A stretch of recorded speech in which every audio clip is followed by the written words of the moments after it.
بسم الله الرحمن الرحيم. Bagaimana kalau ada seorang ustadz atau kiai yang bisa melihat hal-hal gaib dan masa depan? Apakah ini juga termasuk syirik? Ini maaf, bukan kiai, ya. Ini dukun. Ini dukun, nggak ada itu. Bagaimana cara? Gitu kan? Ini semua tidak mungkin terjadi. Ini semua khurafat yang masuk ke dalam sebagian orang dan memakai nama suci. Nama kiai itu suci. Kiai, guru, ustadz, itu semua nama-nama yang suci sebenarnya, nama orang-orang yang menyampaikan agama Allah. Bagaimana mereka bisa kontaminasikan dengan melihat jin lah, melihat inilah, menebak masa depan? Ini nggak ada semuanya, gitu kan?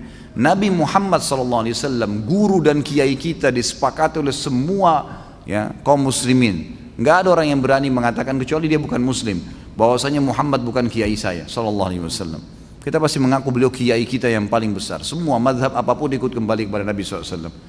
Nabi SAW kalau didatangin oleh beberapa sahabat yang bertanya dan beliau belum tahu hukumnya, belum ada wahyu, beliau diam, tidak ngomong. Nunggu sampai turun wahyu baru beliau mengatakan, siapa tadi yang bertanya? Si fulan angkat tangan. Telah datang kepada saya wahyu begini. Nabi SAW tidak tahu yang gaib, menunggu informasi datang. Bahkan kadang-kadang lewat 1-2 hari baru Nabi SAW menerima wahyunya, gitu kan? Waktu dituduh Aisyah berzina, nanti akan kita bahas itu dalam dosa besar tentang menuduh orang mukminah berzina, itu sempat wahyu terputus dari Nabi SAW kalau tidak salah sebulan, nggak ada wahyu turun. Nabi SAW tidak tahu benar nggak istrinya berzina nih, sampai beliau bingung sendiri menghadapi Aisyah pada saat itu. Ngumpulin sahabat, nanya, sahabat bertengkar, ribut, ada yang dukung, ada yang enggak. Datang ke rumahnya Aisyah, ditanyakan Aisyah, Aisyah mengatakan tidak, saya tidak melakukan. Sampai turun firman Allah Subhanahu Wa Taala. Nabi SAW terjadi pada rumah tangganya.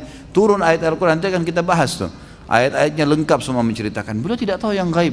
Bagaimana ada orang yang mengaku kiai, kemudian bisa melihat yang gaib, bisa tahu masa depan? Bagaimana caranya? Allah mengatakan dalam Al-Quran tentang Nabi SAW, dan Nabi disuruh ucapkan itu. A'udzu billahi minasyaitonir rajim. Qul law kuntu a'lamul ghaiba lastakthartu minal khairi wa ma massani as-su. Katakan hai Muhammad kepada mereka, kalau saya ini tahu yang gaib, maka pasti saya akan perbanyak kebaikan-kebaikan dan saya tidak akan ditimpa masalah. Tidak akan ditimpa masalah karena sudah tahu, oh di sana nanti ada orang yang ganggu saya. Udah, saya enggak usah ke sana. Nabi SAW di perang Uhud kena pedang.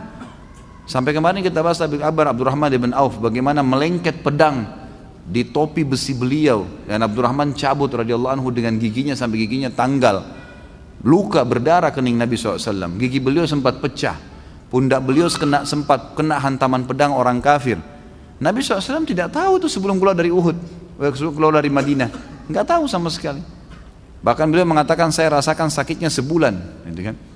Kalau Nabi SAW tahu, Nabi tidak akan keluar. Tapi memang begitulah, gitu kan? Memang tidak ada yang tahu.